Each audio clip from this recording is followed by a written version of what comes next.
Қарым-қатынас қағидалары. Қайда болсаң да, қандай жағдайда жүрсең де, Алланың бұйрығын орындап, тыйымынан аулақ болып, тақуалықты ұстан. Қандай да бір қателік жасасаң, дереу артынан оны жуып шаятын ізгі іс жаса. Адамдармен әрдайым көркем мәміле, жақсы қарым-қатынаста бол. Хадис. Адамдармен дұрыс қарым-қатынас құрып, тиімді тіл табыса білу қабілеті эмоциялық зерденің негізгі тақырыптарының бірі. Адам баласы жалғыз өзі дара өмір сүре алмайтын әлеуметтік жаратылыс. Ол қоғамның қайнаған ортасында, яғни басқа адамдармен қарым-қатынаста өмір сүруге бейімделген болмыс. Жалғыздық бір Құдайға ғана жарасқан, дейді қазақ. Бұл мақалдың мәнісі тереңде. Ауыр қылмыс жасаған күнәһарды оқшау абақтыға жеке ұстау тәсілі ең ауыр жазаға жататыны сондықтан. Бұл жайлы Абай: дүниеде жалғыз қалған адам, адамның өлгені, қапашылықтың бәрі соның басында деген. Бүгінде бір адамның жетістікке жете алмай, кері кетіп бақытсыздыққа тап болуының себебі қоғамда өзін жалғыз сезінуі болмақ. Айналасы оны түсінбей, һәм өзінің де басқа адамдармен тіл табыса алмай, жиі шиеленіске түсуі жатыр. Адамдармен тіл табысу жеке тұлғаның жетістікке жетелейтін негізгі фактор. Тіпті жетістіктің 80% айналаңмен дұрыс қарым-қатынас орнатып, тиімді тіл табыса білуде екен. Дәл солай, жиған білім тәжірибеміз, басқа да қабілет қарымдарымыз қалған 20%-ды құрайды. Адамның әлі айтпаған пікірін аңду, сезімін түйсіну, ойын оқи білу аса маңызды қасиет. Мәмілегерлік қарым-қатынас дегеніміз қай жерде, кімге не сөйлейтініңді, қандай әрекет жасайтынды білу, яғни орынды әзіл айту, кез келген адамның көңіл кілтін табудың жолы. Шиеленіс пен түрлі қақтығыстың алдын алып, өзің жайлы айналаңа жағымды пікір қалыптастыру үшін ең әуелі әлеуметтік зердеңді дамыту қажет. Кітаптың бұл тарауында адамдармен тіл табысу қабілетін арттыратын бір қарттар өсиет пен көңіл кілтін табудың тиімді тәсілдері жайлы әңгімелейміз. Әуелі адамды түсінуге тырыс. Адамдар арасындағы реніш, қарым-қатынастағы шиеленіс көп жағдайда бірін-бірі түсінбеушіліктен туындайды. Түсінген адам ғана бәрін кешіреді дейтін мәнді сөз бар. Демек, тіл табысудың алғашқы шарты түсінісу. Әр адамның өз шындығы, басқалар біле бермейтін дара ақиқаты болады. Қазақ жақсы адамға түсінігі мол адам деп баға беретіндігі сондықтан. Жылқы кісінегенше, адам сөйлескенше деген мақалдың да айтпағы осы. Түсінуге әрекет ету. Алдындағы адамның жүзіндегі ым-ишарасын, тілі мен эмоциясын байқап, өзіңді оның орнына қойып, жағдайын бір сәт елестету арқылы оның бастан кешіп отырған сезімін, көңіл күйін түсінісу, көз қарасын білу, сені не қалап тұрғанын сезіну өте қажет қабілет. Көп жағдайда алдымыздағы адамның маған сенің көмегін қажет, немесе басымнан сипап мейірім көрсет деген көңіл күй тілін түсінбей, оның жәрдемге шақырған жан айқайын сезіне алмағандықтан келеңсіз жағдайдың алдын алуда кешігіп қалып жатамыз. Күйеуі мен әйелі, ене мен келін, ата-ана мен бала, мұғалім мен оқушы арасында проблема болып жатса, бұл бірінші кезекте бірін-бірі түсінбеуден туындаған құбылыс. Бір-бірінің жан дүниесін, көңіл күйін, нені қалайтындығын ұғынуға талпынудың сауалдары. Сондай-ақ бір жақты шешімдер мен сыңар көзқарасының нәтижесі. Әуелі диагноз, содан кейін рецепт. Дәрігер алдына келген науқастың шағымын тыңдамай, аурудың диагнозын дөп басып анықтамастан үйіп төгіп дәрі бере бермес. Бере берсе, мұның өрескел қателік болары анық. Дәл солай, кез келген адамның жеке жағдайын, көңіл күйін, мәселенің түпкі себебін түсінбестен айтылған ақылда қолданылған шара да пайдасыз, тіпті зиян болмақ. Адамдардың бірі-бірімен байланысы көп жағдайда тән тілімен болатын қарым-қатынасқа негізделген. Мейерабан, Бервистела, Альберт Мейерабиан, Рей Бервистел және де тағы басқа зерттеушілердің пікірінше, адамдардың бір-бірімен қарым-қатынастың 7% ғана сөз арқылы жүзеге асады екен. Ал қалған 38% дауыс интонациясы, тоны мен темброны, 55% дене тіліне тиесілі. Дене тілі дегеніміз сөйлеушінің позасы, мысалы, қолын иегіне тіреп, денесімен алға еңкеюі, тағы басқа. Жест, тыныс алуы, қас-қабақ һәм бет-әлпет қимылы сияқты жағымды жағымсыз ақпараттық жүйе. Демек, қарым-қатынастың 93% сөзбен емес, бейсаналы түрде жүзеге асады. Жоғарыда келтірген пайыздық көрсеткіштер дәл болмаған жағдайда өзінде қарым-қатынастың дыбыссыз, бейсаналы түрі басымдыққа ие екендігі даусыз. Сондықтан адамдардың көңіл күйін, нені қалайтындығын бет әлбет тұла бойынан, жүріс-тұрысынан аңғару өз алдына айрықша қабілет. Жағдайды толық түсіну үшін мұндай әрекетке неліктен барды, не себепті осылай болғаны оған ұнайды, қандай көңіл күйді бастан кешіруде, мен оның орнында болсам қайтер едім, тағы басқа сұрақтардың жауабын іздеуге тырысу қажет. Эмоциялық зерденің негізгі тақырыбына жататын эмпатия дегеніміз адамды жан тәніңізбен, сана сеніміңізбен түсінуге талпыну, бірақ міндетті түрде онымен келісу дегенді білдірмейді. Эмпатияға мына кішігірім тәжірибені мысал ретінде ұсынуға болады. Мұғалім екі оқушыны бір-біріне қарама-қарсы отырғызады да, олар орталарына бір затты қояды. Сосын екеуінен сол заттың түсін сұрайды. Біреуі ақ десе, екіншісі қара дейді. Бір-бірінің сөзін жоққа шығарып, дауыстары көтеріле бастайды, тіпті дауласуға дейін барады. Дәл осы сәтте мұғалім екеуінің орындарын ауыстырады да, тіпті айтыңдаршы, қандай түс дейді. Дауласуға дейін барған екі оқушының да аузына құм құйылып, бірден қателіктерін түсіне қояды. Өйткені ортадағы заттың екі жағы екі түрлі түске боялған болатын. Дәл осы тәжірибедегідей адамдар бір-бірінің жағдайын біліп, мәселеге қарсы тараптың көзімен қарауды үйренгенде, яғни оқиғаға басқа ракурстан үңіліп, дұрыс ұғынуға талпынған кезде шиеленіс пен келіспеушіліктер азаяды. Тіпті күрмеудің түйіні өздігінен тарқалып, оп-оңай шешіледі. Түсінуге талпыну өмірдің барлық саласында аса қажет қағида. Жұрттың сұранысын түсінбей жатып, шығарылған өнім де шәкіртінің деңгейін анықтамай жатып, берілген білім де нәтижелі болмайды. Мысалы, сатушы әуелі тұтынушының жеке жағдайын ойлап, оның қажеттілігін түсінуге талпынады, проблемасын шешуге тырысады, яғни проблеманың шешімін сатады, тұтынушының қажетіне өтеді. Міне, бұл нағыз кәсіби сатушының сауатты әрекеті. Ал кәсібилігі төмен сатушы тұтынушының жеке жағдайына санаспастан маркетингтің түрлі қызығушылық тәсілін қолдана отырып, тауарын өткізуге, затын сатуға тырысады. Мұндай саудадан тұтынушы опық жері анық. Зейін қойып, мұқият тыңда. Алдындағы адам сізге ашылып сөйлемесе, оның жағдайын, көңіл күйін, мәселенің түпкі мәні мен негізгі себебін қалай түсінбексіз? Ал түсінбесеңіз, оған қалай көмектесе аласыз? Ендеше алдыңыздағы адам толық ашылып, ақтарылуы үшін сіз зейін қойып, жан тәніңізбен тыңдай біліңіз. Сөздеріне мұқият құлақ түріңіз. Адамдар көбінесе алдындағы адамның сөзін аяғына дейін зейін қойып тыңдамайды. Тіпті солай ма, дұрыс екен деп тыңдап отырғандай кейіп танытады. Немесе тыңдауды сөйлеушінің сөзін бөлмей отыру деп түсінеді. Кісі сөйлеп жатқанда оған қалай оңтайлы жауап берудің қамына көшеді. Тыңдаған кейіп таныса да ойының басқа жақта екендігі. Тұсты тиіп қашып құлықсыз отырғаны көзінің жанарынан, телефон шұқылау сияқты басқа қимылдарынан көрініп тұрады. Тіпті сөзіңді тезірек бітір, енді мен сөйлейін дегенге саятын ашық әрекеттерге барады. Мұндай әрекеттерін байқаған адам толық ашылып сөйлеспейді. Ол адаммен қарым-қатынас құрудан қашады. Өзі туралы ғана аузы көпіріп тоқтаусыз айта беру, басқа адам сөйлеп жатқанда қандай да бір ой туа қалса әңгімесін аяқтауын күтіп, жатпастан сөзін бөліп килігу, өзін ғана ойлайтын өзімшіл адамдардың әрекеті. Мұндай әрекеттер айналаңдағы адамдардың саған деген көңілін суытады.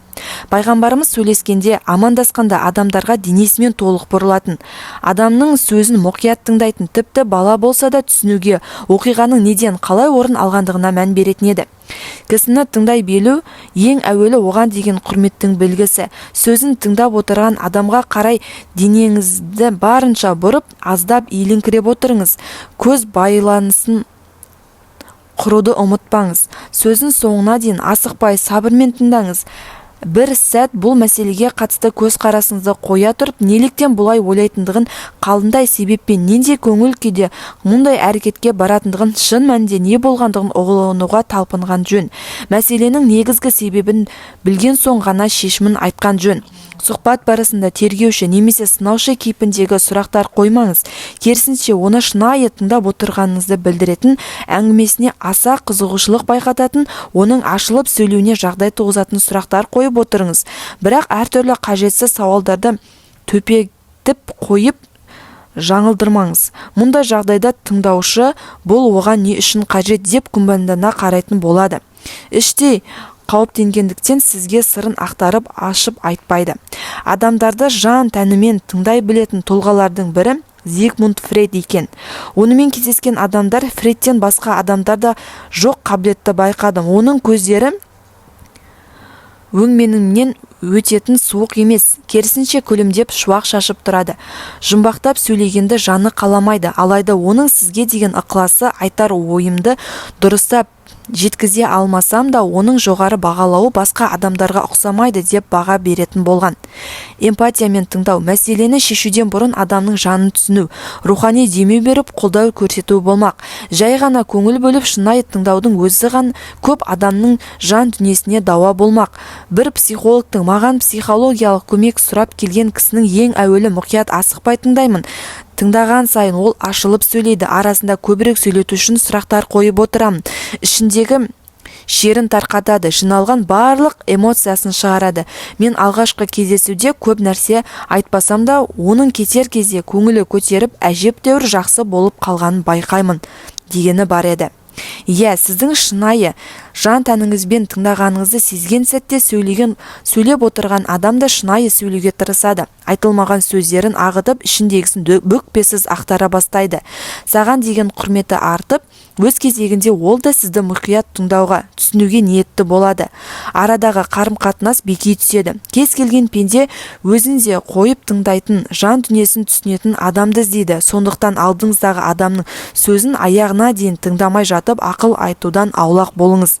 Эмпатиямен, яғни жан тәніңізбен уақыт бөліп тыңдаудың көп уақыт алатыны сөзсіз, бірақ бұлай жасау арқылы сіз болашақта көп уақыт үнемдейсіз. Мысалы, кез келген дәрігер үшін қанша уақыт кетсе де науқас адамға дұрыс диагноз қоюы аса маңызды. Өте асығыс едім деп кез келген дәрі-дәрмекті бере салмайтыны түсінікті. Ендеше уақытыңызды алса да эмпатиямен тыңдауды үйреніңіз. Есек ақырса. Баяғы өткен заманда бір даукеште бәлекор адам қала әкіміне мешіт имамының халықты шатастырып, адастырып жатқанын айтып шағым түсіріпті. Мешіт имамы қандай ісімен, нендей сөзмен халықты адастырып жатыр депті. Имамды жақсы танитын әкім таң қалған күйде. Әлгі бәлекор адам, ойбай әкім мырза, айтпаңыз, имам мешіт жамағатын жиып алып, есек ақырса кісінің дәреті бұзылады деп ешбір кітапта жоқ Құранға қайшы пәтуа берді. Сенбесеңіз сол жердегі жамағаттан сұраңыз депті саспастан. Әкім мәселенің анық-қанығын білу үшін әлгі мешіт имамның құзырына шақыртып алып, мына адам сені халықты шатастырып жүр, есек ақырса кісінің дәреті бұзылады деп пәтуа берді дейді. Осы айтқаны рас па дейді. Имам, олай дегенім рас, әрі ол дұрыс пәтуа, бірақ мына кісі мешіттегі дәрісіме кешігіп келді. Сосын сөзімді аяғына дейін тыңдамай ерте кетіп қалды. Сөзімнің басында, аяғында толық тыңдамай тек ортасын ғана шалыс естігендіктен қателесіп отыр. Мен дәретке қатысты бір мәселені халыққа түсіндіріп отыр едім. Мәселенің бас аяғы былай. Бір кісі есегіне дәрет алатын суын артып, шөл далаға сапарға шықса, сосын жол ортасында әлгі есегі дәрет суымен бірге қашып кеткен жағдайда су болмағандықтан намазын тәйәммүм алып оқиды. Егер намазға тұрған кезде есегінің ақырғанын естісе, онда әлгі кісінің дәреті бұзылады. Өйткені есегінің ақырғаны қайтып айналып келгендігінің белгісі. Ендеше су табылғанда тәйәммүммен алынған дәрет жарамсыз деген едім. Мына адам жамағат ортасында үнемі осылай бәле іздеп жүреді. Менің сөзімнің ортасын ғана қиып алып, сізге қисық жеткізіп отыр дейді. Имам сөзінің дұрыс дегеніне көзі жеткен әкім әлгі бәлеқор адамның өзіне жаза қолданыпты. Қиссадан түсінгеніміз, кісінің сөзін аяғына дейін мұқият тыңдамаудың кесірі осындай болады. Тәрбиенің 4 тірегі. Бірде мединалық бір кісі бақшасына өсіп тұрған құрманың тас лақтырған баланы ұстап алып пайғамбарымызға келеді. Бұл бала жастай ислам дінін қабылдаған Рафиқ ибн Амр еді. Бақша иесі қатты кейіген сыңайда, қабағы қатулы. Пайғамбар сабыр сақтап, балапаным, құрма ағашына неге тас лақтырдың деп сұрайды. Бала, қарным қатты ашты, құрма жегім келді дегеннен басқа сөз қатпайды. Мұхаммед саллаллаху алейхи уассалам пайғамбар балаға, енді қарның ашша, жерге түскенін же, ендігәрі құрмаларға тас лақтырма, жарай ма? Дейді. Сосын баланың басын сипап, оған былай деп дұға жасады. Уа Алла тағалам, бұл баланың қарнын тойдыра көр. Жоғарыдағы оқиғаға психологиялық талдау жасап, астарындағы тәлім-тәрбие негіздерін ұғуға тырысайық. Біріншіден, баланың кінәлі екенін біле тұра, пайғамбарымыз оған салған жерден ұрыспады. Өйткені балаға ұрысқаннан гөрі оны жақсы көретініңді білдіру маңызды. Психология ғылымында дәлелденген осы бір әрекетке тоқталып өтсек. Мейірімділік таныту. Тәрбие берудің негізгі мәйегі мейірім мен сүйіспеншілікте. Әсіресе балалар үшін мейірім мен сүйіспеншіліктің орны зор. Бұндай махаббатқа бала әрқашан шөліңкіреп тұрады. Жас бала тек қана сүйіспеншіліктен өсіп жетіледі. Бала кімнен мейірім көрсе, сол адамды жақсы көреді. Әрдайым соны іздеп тұрады. Оны ренжітпей, мейірім мен сүйіспеншіліктен ажыратып қалмау үшін оның айтқандарын мүлтіксіз орындауға тырысады. Бала өзі жақсы көрген кісіге еліктегіш келеді. Ендеше сүйіспеншілік бала тәрбиесіндегі негізгі қағида. Пайғамбарымыз адамзаттан сүйіспеншілікті аямаған, жан жүрегімен жақсы көріп, әр қайсына жеке-жеке көңіл бөлетін. Әр сахаба өзін пайғамбардың ең жақсы көретін адамы мен шығармын деген ойда болатын. Алайда Алла елшісінің балаларға деген мейірімі тіптен ерекше еді. Жоғарыдағы Рафиқ ибн Омар Амр оқиғасы осының дәлелі. Дедектетіп пайғамбарымыздың алдына әкеле жатқанда, бұл бала қандай үрейде бастан кешті десеңізші, қап, мені қалай жазалар екен деп қорқып келген бала, пайғамбар балапаным деген сүйіспеншілікке толы жылы сөзін арнады. Басынан сипап мейірлене қарады. Баланы жазалаудан бұрын мейірімге толы насихаттың әсері мол екендігін ескергеніміз жөн. Себебі бала көбіне жасаған қателігінің пайқын білмейді. Мұндай жағдайда оларға ұрсып зекудің пайдасынан зияны басым. Үлкендер баланы басынан сипап, мойнынан иіскеуді яки құшақтап арқасынан қағуы оған оң әсерін тигізеді. Бала үлкеннің жылы ілтипатынан өзін жақсы көретінін сезеді, әрі ол кісіге деген құрметі артады. Құшақтап маңдайынан сипаған кісіні өзінің қорғаушысы деп біледі. Педагогтар жылылық көріп мейірім қанбаған бала психологиялық ауруларға ұшырайтынын дәлелдеуде. Ата-ана, яғни кез келген педагог үшін балаға ұдайы ұрсып, оған ұзақ ақыл айтатыннан гөрі басынан сипап, мейірім көрсетіп, арқасынан қағуы әлде қайда әсерлі. Бұның арқасында құрғақ сөзбен жеткізуге келмейтін небір сезімдер бар. Балаға құлақ асу.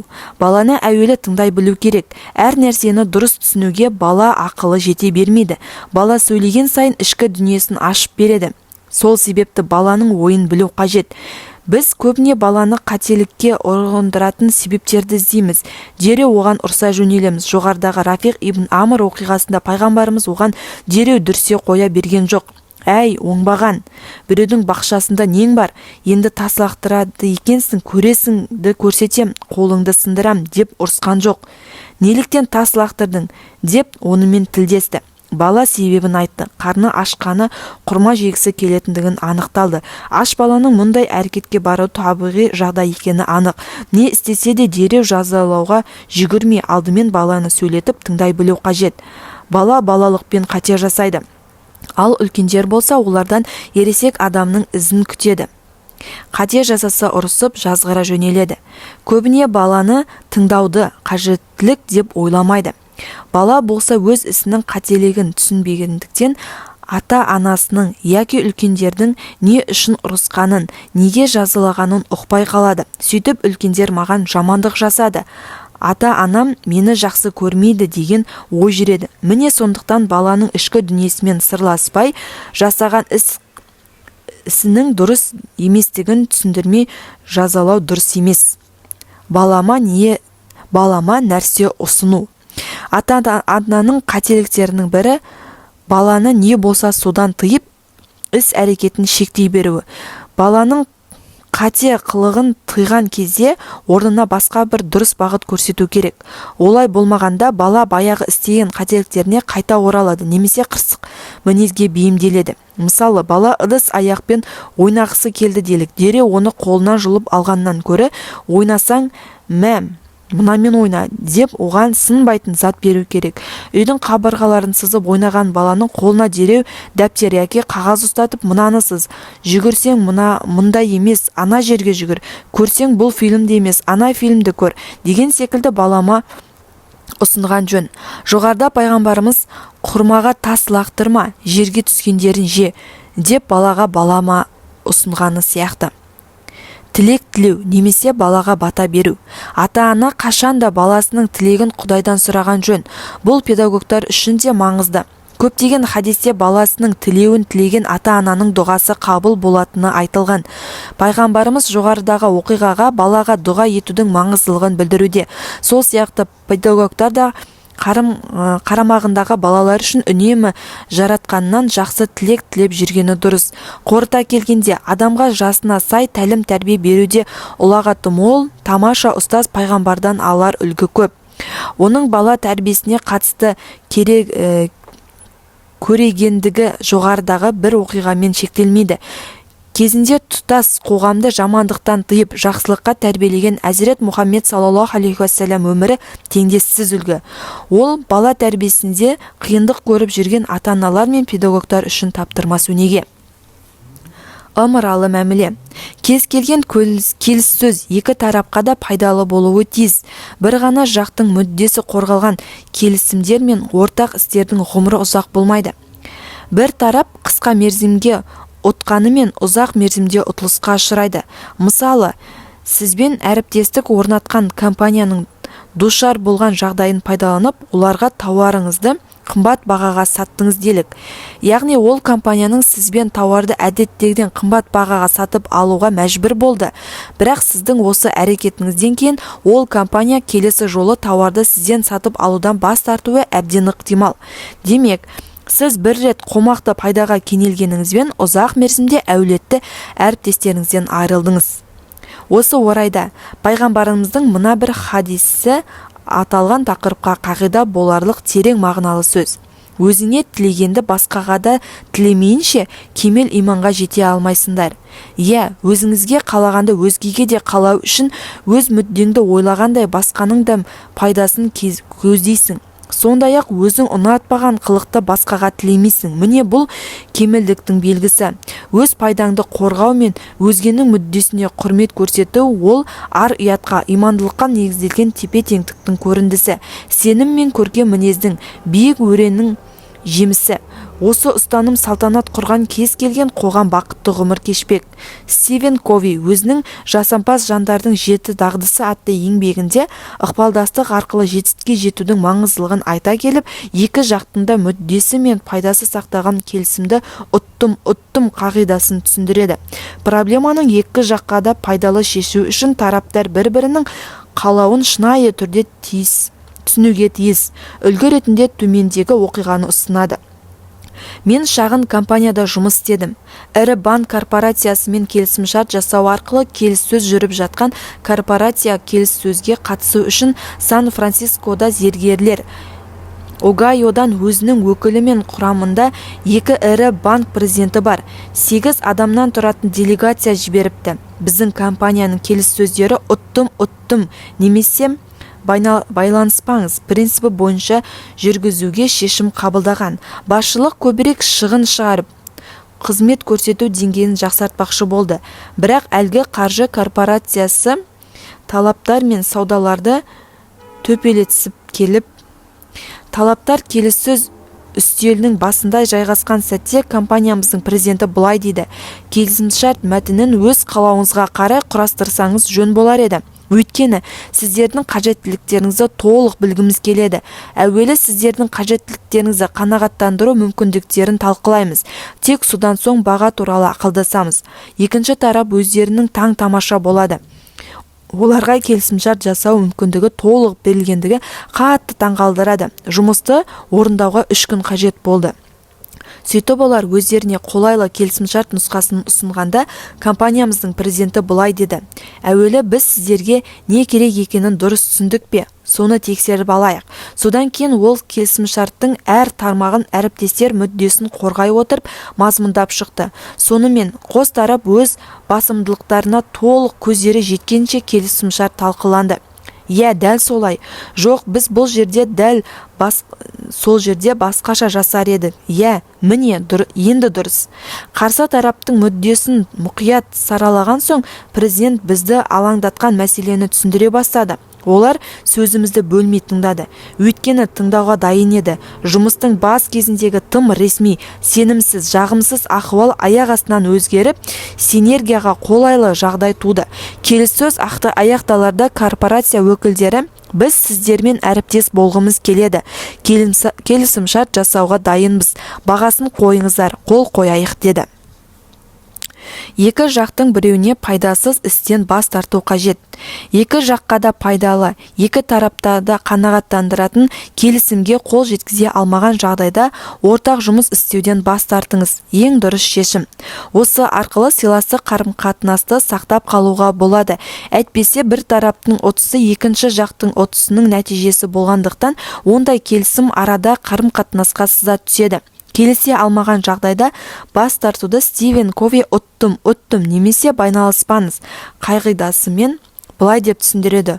Ұттым немесе байланыспаңыз тұжырымдамасымен танысқаннан кейін біршама уақыт өткен соң бағдарлама әзірлейтін компанияның президенті менімен әсерін бөлісті. Біз жаңа бағдарлама жасап шығарып, оны 5 жылдық келісімшарт негізінде бір банкке саттық. Банк президенті ризашылық білдіргенімен қызметтерді аса қуана қойған жоқ. Бір айдан соң банк президенті ауысып кетті. Жаңа келген президент менімен кездесіп, бағдарлама өзгергеніне байланысты өзімді жайсыздау сезінемін. Бір түсініксіз жағдайлар орын алып жатыр. Қызметкерлерім оны меңгере алмай жатқан көрінеді. Оларға қысым жасай алмаймын деді. Менің компаниям сол кезде әуелі қаржылық қиындыққа тап болған еді. Келісімшарт талаптарын орындауды талап етуге менің толық заңды құқығым бар еді. Бірақ ұттым ұстанымына сенімді едім. Сондықтан президентке сіз бен біз келісімшарт жасастық. Жаңа бағдарламаға қайта бағдарлану үшін өнімдеріміз бен қызмет құнын сатып алуға банк кепілдік берген. Алайда сіздің осы шартқа аса ризам емес екендігіңізді көріп отырмыз. Осы орайда былай жасағымыз келеді. Келісім шартты тоқтатып, төлеп қойған ақшаңызды қайтарамыз. Бірақ келешекте жаңа бағдарламалық шешім қажет болып жатса, бізге тағы да жүгінуге болады, дедім. Жалпы сомасы $84,000 тұратын келісім шарттан бас тарттым. Бұл қаржылық құрбандықпен тең еді. Алайда ұзақ мерзімді перспективада осы ұстанымның дұрыстығына сенімді едім. Ақша қайтып қана қоймады. Шығынның орны пайдамен толды. 3 айдан соң банк президенті маған хабарласып, мен деректерді өңдеу базасына өзгеріс енгізгелі жатырмын. Сонымен сіздің айналысқаныңызды қалаймын, деді. Сөйтіп бізбен $240,000 келісім шарт жасады. Ешкімді кінәлама, сынама. Алла тағала аса биязы, жұмсақ. Әр нәрседе жұмсақтықты ұнатады. Басқа ешбір нәрсеге бермеген жақсылықты биязылыққа берген. Хадис. Адам табиғатты өз кемшілігі мен қателігін көп жағдайда қабылдай алмайды. Әсіресе көпшілік алдына жари айтылған сынды тіптен мойындау ауыр. Өйткені адам баласы өзін тым жақсы көреді. Тіпті өз-өзіне ғашық. Ал ғашықтың көзі көр. Сондықтан өз кемшілігін көре алмайды. Бұл кемшілік адамның ең осал тұсы. Кемшілікке талпынып, өз эгосын жеңе білген адамдар ғана айтылған сынды дұрыс қабылдауы мүмкін. Сондықтан әркімге оңды-солды сын айтудың пайдасынан зияны көп. Қателікті мүмкіндігінше білдірмей, білдірсе де нәпсіге ауыр келмейтіндей етіп, аса ептікпен жеткізуі керек. Адам білмегенін, үйренгенше ұмытқанын еске түсіндіргендей күйде болуы тиіс. Сонда ғана айтылған сын, көрсетілген қателік жеңіл қабылданады. Бұл аса ептілік пен біліктілікті талап ететін құбылыс. Пайғамбарымыз саллаллаху алейхи уассалам сахабаларының қателіктерін бетіне баспайтын. Көбінесе қате іске қатысы бар адамның атын атамай, көпшілікке жалпыламай ескертілетін. Мысалы, бірнеше сахабаларымыздың жұбайларына келіп, оның көп адам біле бермейтін үйдегі құлшылығы жайлы сұраған болатын. Пайғамбарымыз ғибадаты туралы білгеннен кейін көбірек құлшылық жасау мақсатына кейбіреуі: мен өмірімде мүлдем үйленбеймін, десе, енді бірі мен мүлдем ет жемеймін дейді, тағы біреуі мен мүлдем ұйықтамаймын деп өмірлерін толықтай ғибадатқа арнайтындықтарын айтады. Мұны естіген Алла елшісі кейбір кісілерге не болған әр түрлі пікірлер айтыпты. Ал мен болсам намазда оқимын, әрі ұйықтаймын, тынығамын, ораза ұстаймын. Сонымен қатар кей күндері аузым ашық жүреді. Сондай-ақ үйленемін. Менің жолымнан кім бас тартса, ол менен емес деп артық кеткен сахабалардың аттарын атамай қате істі жиналған жұртқа жалпылама түсіндірген. Әс пайғамбар ас әзірленген адамды ыңғайсыз жағдайға қалдырмау үшін астың кемшілігін айтпайтын. Әбу Хурайрадан жеткен хадисте Алла елшісі саллаллаху алейхи уассалам алдына қойылған астың мінін айтпаған, тәбеті тартса жеп, ал көңілі соқпаса жемейтіндігін жеткізген. Алла елшісі саллаллаху алейхи уассалам өзіне дөрекілік танытқандарға да биязы мінез көрсетіп, қателіктерін бетіне баспастан істің барысын сұрақ қойы отырып, аса бір хикметпен түсіндірген. Алла елшісінің алдына бөтен ниетпен барғандар ол кісіден қайтқан кезде жүректері иманға, ақылдары нұрға толып, мүлдем өзгеріп шығатын. Бірде әс пайғамбар құзырына бір жас жігіт келіп, «Уа Алланың елшісі, маған ойна жасауға рұқсат беріңіз» дейді. Айналасындағылар оның ерсі һәм әдепсіз қылығына шыдай алмай, өре түрегеліп, әлгі жігітке ұрса жөнеледі. Алла елшісі сахабаларына сабырға шақырып, ана жігітке «Жақында» дейді. Оны тізесі тигендей жақын отырғызды. Сосын араларында мынандай әңгіме өрбіді. Сенің шешеңмен әлде біреулер ойна жасағанын қалар ма едің? Жоқ, Алла елшісі. Ендеше ешбір жан анасымен басқа біреудің ойна жасағанын қаламайды. Ал туған қызыңмен әлде біреулердің зина жасағанын қалар ма едің? Жоқ, Алла елшісі.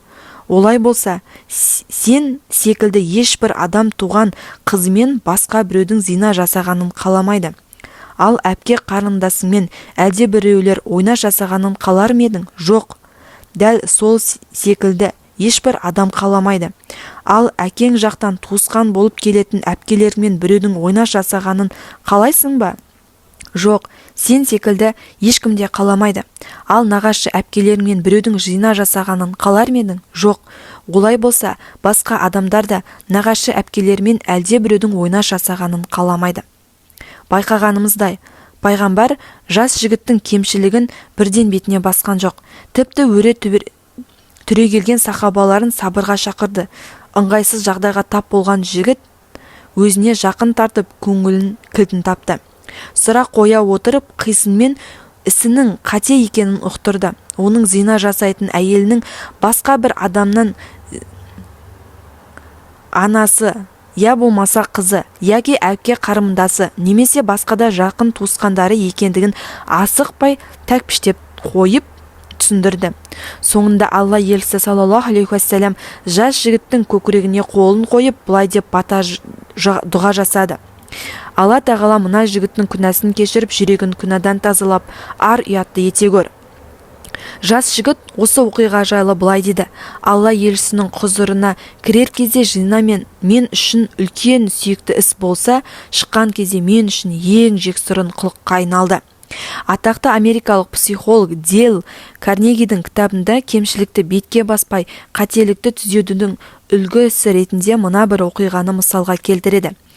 Ертедегі друидтер сияқты мен де еменге сыйынудан кет әрі емес едім. Сондықтан жыл сайын себепсіз өрт салдарынан жасыл желектің жойылып бара жатқанын көру өте ауыр тиетін. Өртке себеп темекі шегіп, оны жерге тастап кететіндер емес, табиғат аясында демалуға келіп, ағаштың түбінде от жағып, жұмыртқа пісіріп, шұжыр қуырып, тамақ дайындайтын жас өспірім балалар еді. Кейде өртті өзіміз сөндіре алмағандықтан өрт сөндірушілерді шақыратын кезде жиі болып тұратын. Саябақтың бір шетінде от жаққандарға айыппұл салынып, түрмеге қамалатыны жайлы ескерту ілініп тұратын. Бірақ ол жаққа адамдар көп бара бермейтін. Бақтың қауіпсіздігіне жауапты полицейлер өте салғырт еді. Сондықтан өрт маусым сайын қайталанып отырды. Бірде өрт шығысымен мен әлгі полицияға жүгіріп барып, өрттің қарқын алып бара жатқанын, тезірек өрт сөндірушілерге хабар беруін керектігін айттым. Ал өрт өзіне қарасты аумақты жақта болмағандықтан бас қатырғым келмейді деп еріне жауап берді. Ақыры шарасыздықтан қоғам байлығын өзім қорғауға кірістім. Ағаштың түбінде тұтанған отты көрсем болды. Көңіл күйім түсіп, от жағып отырғандарға жетіп келіп, олардың отпен ойнамауын айтсам, іс оңалады деп ойлайтынмын. Мәселен, бірде от жағып отырған балаларға жетіп барып, от жаққандары үшін түрмеге қамалуы мүмкін екендігін зелдене ескертіп, оны тез өшіруін талап еттім. Ал олар қарсыласып еді, қамауға аламын деп қорқыттым. Осылайша олардың ой еркін елемей, өз талабымды өткізуге тырыстым. Ақыры немен бітті дейсіз ғой. Олар талабымды орындап өртті өшірді. Бірақ менің талабымды ренішпен қарсы алғанын көздерінен байқадым. Мен міндетті орындағанын үшін мақсаттанып төбенің екінші жағына қарай беттегенде олар бәлкім отты қайта жаққан шығар. Уақыт өте келе адамдар арасындағы қарым-қатынасқа назар аударып, басқаның да ой пікірімен санаса бастадым. Жүре келе бұрынғынша бұйрық берудің орнына от жағып отырған балаларға жақындап келіп бұлай дейтін болдым. Демалыс көңілді болсын балалар, қандай тамағы істегелі жатырсыңдар? Кішкентай кезімде мен де сендер сияқты от жаққандығы жақсы көретінмін. Шынымды айтсам, әлі де жақсы көремін. Алайда саябақта от жағу өте қауіпті. Сендер қандай да бір бұзақылыққа барады деп ойламаймын. Бірақ тентек балалар әлі де бар арамызда. Сендердің оқ жаққандарыңды көрген олар да от жағып өшірмей кетсе, құрғақ жапырақтар жалынды іліп әкетіп ағаштар өртенуі мүмкін. Сақ болмасақ, кешікпей мұндай ағаш қалмайтын сияқты. Өрт шықса, сендерді түрмеге қамап тастауы да мүмкін. Әрине, сендерге бұйрық беріп демалыстарыңа бөгет болғым келмейді. Дегенмен, оттың айналасындағы құрғақ жапырақтардан кейін ысырып кетерлеріңде оттың орнын құммен көміп кетіңдер. Келесі жолы көңіл көтегілерің келсе, отты ана төбенің үстіндегі құмға барып жақсаңдар болады. Ол жерде өрт шықпайды. Тыңдағандарыңа рахмет балалар. Демалыстарың көңілді өтсін. Мұндай әңгіменді өз жемісін берді. Балалар да менімен келісетінін айтты. Реніш те жоқ, ашу да жоқ. Өйткені олар енді бұйрықты мәжбүрлі түрде орындап жатқан жоқ. Намыстарын ешкім таптамады. Мен олардың пікірін ескергендіктен оларда айтқан уәжімді көтеріңкі көңілмен қабылдады. Адамдарды сынап жазғыра бергеннен көрі, олардың ондай қателікке неліктен барғандығын түсінуге тырысқан абзал. Мұның сынға қарағанда пайдасы әлде қайда жоғары. Мұндай әрекет қоғамда төзімділікке, жанашырлық пен кешірімділікке тербелейді. Биязылық қандай іске араласса, сол істі көркейтіп жібереді. Ал қандай іске араласпаса, ол істің ұсқыны кетеді. Хадис. Сын айтудың жөнін біл. Кемшілікті жою үшін қателікті көрсету қажет. Алайда жоғарыда айтқанымызда ешбір адам өзіне жасалған сынды оңайлықпен қабылдамайды. Өйткені санамыз айтылған сынды өзіне төнген қауіп деп түсініп, бірден қарсылық танытады. Сондықтан сырт ескертпені айтудың әдебі бар. Кейбір кісілер айналасындағы адамдардың қате кемшіліктерін тіміскілеп, реті келсін келмесін радикалды түрде сынау арқылы өзінің дәрежесін көтеріп, бағасын арттырғысы келеді. Мұндай адамдардан айналасы азар безер болып, араласудан қашады. Араласса да тиіп қашып, қорғаныс жағдайында ғана қарым-қатынас жасайды. Сын ескертпе айтқанда, тыңдаған адам сіздің сөзіңізден жанашылдық қасиет байқауға тиіс. Ол үшін сын айтпас бұрын кісінің әуелі жақсылығын айтудан бастаңыз. Одан кейін мына мәселелерді былай жасасаңыз, одан да жақсылық болар еді. Бірақ мен де қателесу мүмкін десеңіз, ескертушіге ыңғайлы болады. Тіпті дәл сол мезетте қабылдамаса да дұрыс ойлануға мүмкіншілік туғызған боласыз. Себебі сіз әуелі оның жақсы жағын айттыңыз. Оны сынап мінеп абыройын мүлдем сызап тастаған жоқсыз. Өзіне деген сенімін арттырдыңыз, ынтасын ояттыңыз. Екіншіден, мынауың қате деген жоқсыз. Оның орнына былай жасасаңыз деу арқылы кемшілік дұрыс нұсқа көрсеттіңіз. Демек, тікелей сын жоқ. Үшіншіден, былай жасасаңыз одан да жақсырақ болады деген болады, бірақ мен де қателесу мүмкін деген сөзіңіз жанашыр адамның шынайы ниетін байқатты.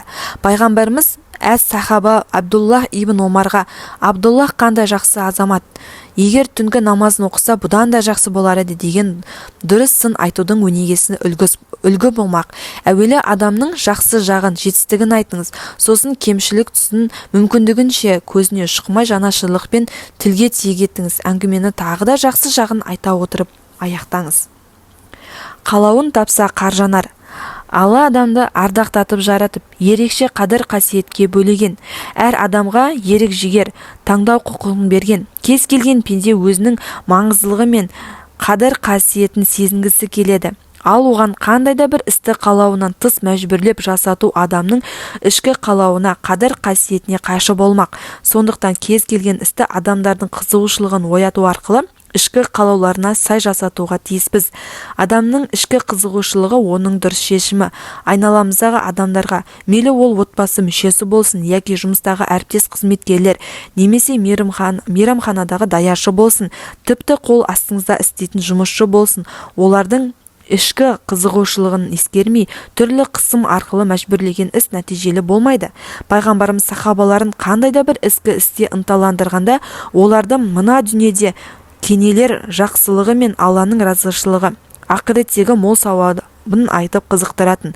Мысалы, Алла елшісі кімде-кім Алланың өзіне мол ризық беретінін қаласа, немесе ғұмыр жасының ұзақ болғанын тілесе, онда туған туысымен қарым-қатынасын күшейтсін. Алла елшісі сендерге намаз, ораза мен садақасын да дәрежесі жоғары бір істі айтайын ба? Ол арасы бозылған екі адамды жарастыру. Алла елшісі араларындағы маған ең сүйікті әрі ақыретте ең жақын адамын айтайын ба? Ол сендердің ең көркем мінезділерің. Гарри Оверстрит былай дейді: кез келген әрекет біздің қалаулымыздан бастау алады. Бизнесте болсын, үйде, мектепте, немесе саясатта болсын, біреуге ықпал еткісі келген адам ең алдымен басқа адамдардың қызығушылығын оята білуі керек. Бұлай істеу қолынан келсе, бүкіл әлемді өзіне дос етеді, қолынан келмесе жалғыз қалады. Дейл Карнеги былай деп жазады: бұрындары мен дәріс оқу үшін Нью-Йоркте қонақ үйдің үлкен залын әр маусымда 20 күн қатарына жалдап алатынмын. Осындай маусымдардың бірі басталар алдында залды жалдау ақысын 3 есеге өсіріп бергенім білдім. Бұл хабар билеттер сатылып, хабарландырулар тарап кеткеннен кейін жетті. Әрине артық ақша төлегім келмеді. Қонақ үй қожайыны мен саудаласып жатуды бекершілік деп ойладым. Себебі олардың өз мүддесінен басқа ештеңе қызықтырмайтын. Соған қарамастан 2 күннен кейін қонақ үй менеджермен сөйлесуге бел байладым. Хатыңызды алған кезде аздап таңғалдым, дедім мен оған. Бірақ сізді жазғырмаймын. Сіздің орныңызда болғанда бәлкім мен де солай жасар едім. Менеджер ретінде сіздің міндетіңіз мүмкіндігінше қонақ үй кірісін арттыру. Олай болмаған жағдайда жұмысыңыздан айырылуыңыз мүмкін.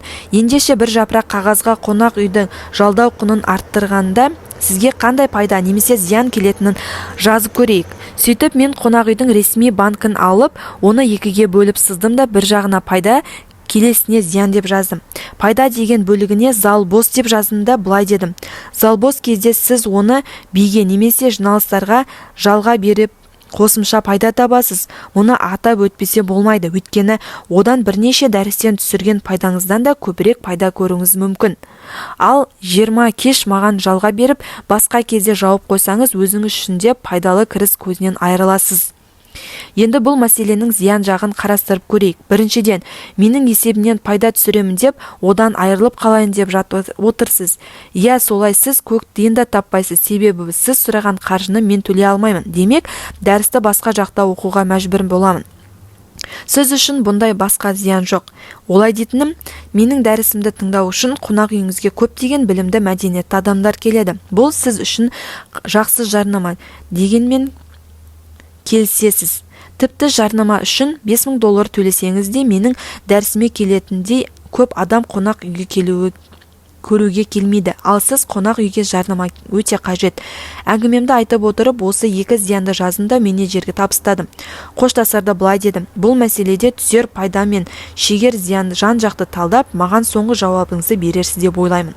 Келесі күні мен жалдау құнын 3 есе емес 50%-ға ғана көтерілетіні туралы хабар алдым. Есіңізде болсын, оған мен өзіме не керектігі туралы бір ауыз сөз айтпадым. Тек оған не керектігі туралы, оған қалай қол жеткізуге болатыны туралы айттым. Андерсон ханым хатына жауап алды да: қалай ойлайсыздар? Мен 2 банктың 11-і оны сұхбатқа шақырды.